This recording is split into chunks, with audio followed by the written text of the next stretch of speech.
I'm Phoebe Chung-Chua. You're watching Live Fit Magazine. We continue our coverage with the San Diego International Wine Show. We have a fabulous guest joining us. We are at the La Costa Wine Company in Carlsbad area, and this is Fernando Gacciola with Baja Wine and Food.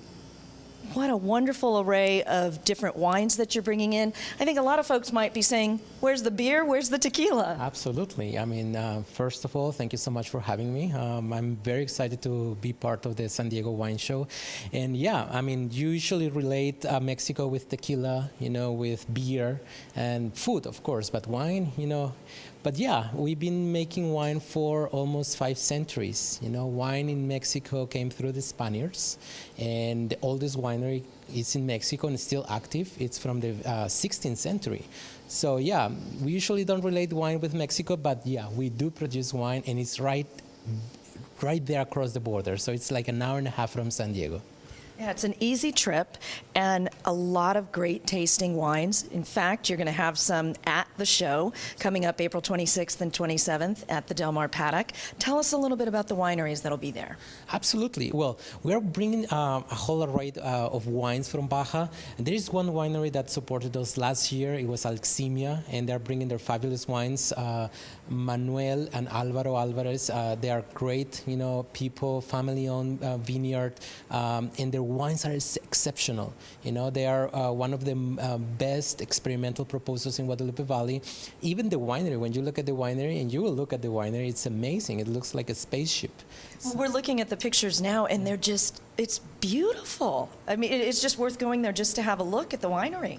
And that's a very good example of what's going on in Guadalupe Valley right now. A lot of experimentation, a lot of original ideas. There are no regulations, so winemakers are free to do whatever they want, blend whatever they want.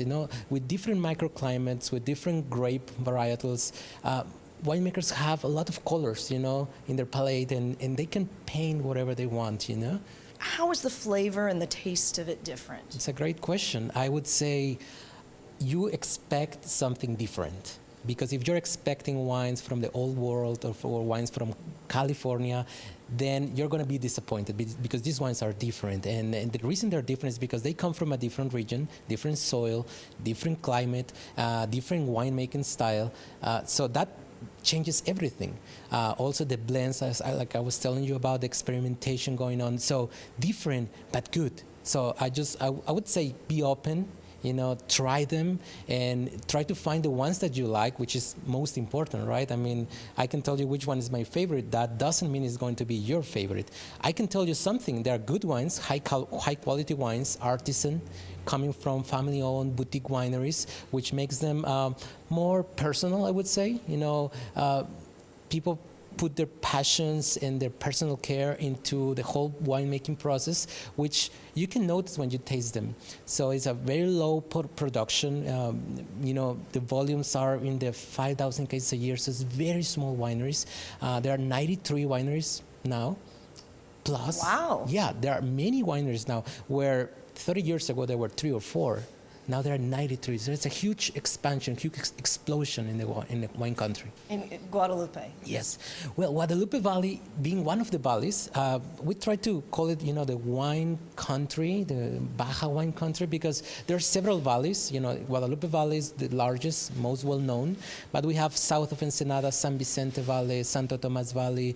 Then on Tecate, we have Valle de las Palmas, Ojos Negros, southeast of Ensenada. So the whole region is composed by different valleys, and definitely Guadalupe Valley is the most well-known. Is great, has a great location, of course, and best wines come from there. Well, I don't know, but some grapes come from the other.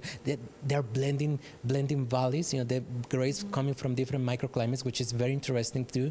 So you say that you're seeing growth now, but what had hurt the Baja area in the past? Why has it been slow to progress? Well, probably nobody knows this, or very few people know this outside of Mexico, but Mexico started making wine when there was no Mexico, when there was the new Spain, the territory of the Spaniards, when they colonized the new territory, the new world.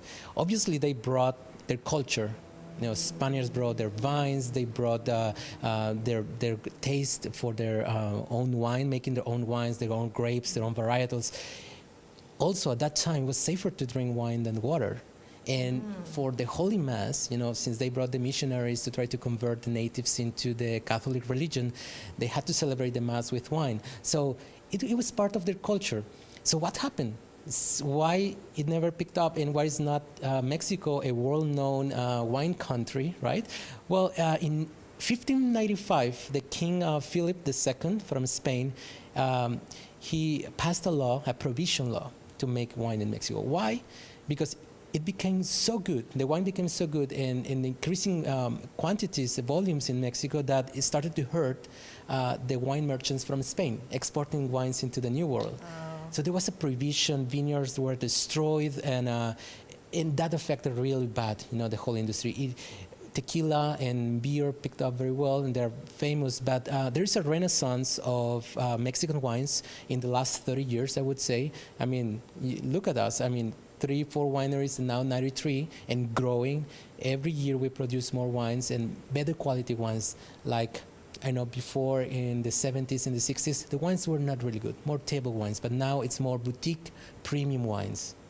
Yeah. So you can definitely expect to taste some wonderful wines at the San Diego International Wine Show. That's coming up again April 26th and 27th. Fernando, thank you so much for coming out. We really appreciate it and educating us a little bit about the wine region in Baja. It's going to be fabulous. You'll be able to taste delightful wines at the San Diego International Wine Show. That's coming up April 26th and 27th at the Mar Paddock. You do not want to miss it. You want to get your tickets right now. Go to the San Diego International Wine Show.com to purchase your tickets. You can also stop by the La Costa Wine Company right here in Carlsbad. That's where we are at this beautiful store. You can get your tickets here, and you can have the taste of a lifetime of all the different wines. Thank you so much, Fernando. And cheers. Cheers. You'll have a great time out there, and I promise you're going to taste international wines that you might not get to try without traveling, who knows, thousands of miles and lots of plane tickets and a lot of money to do it. So come on out to the San Diego International Wine Show.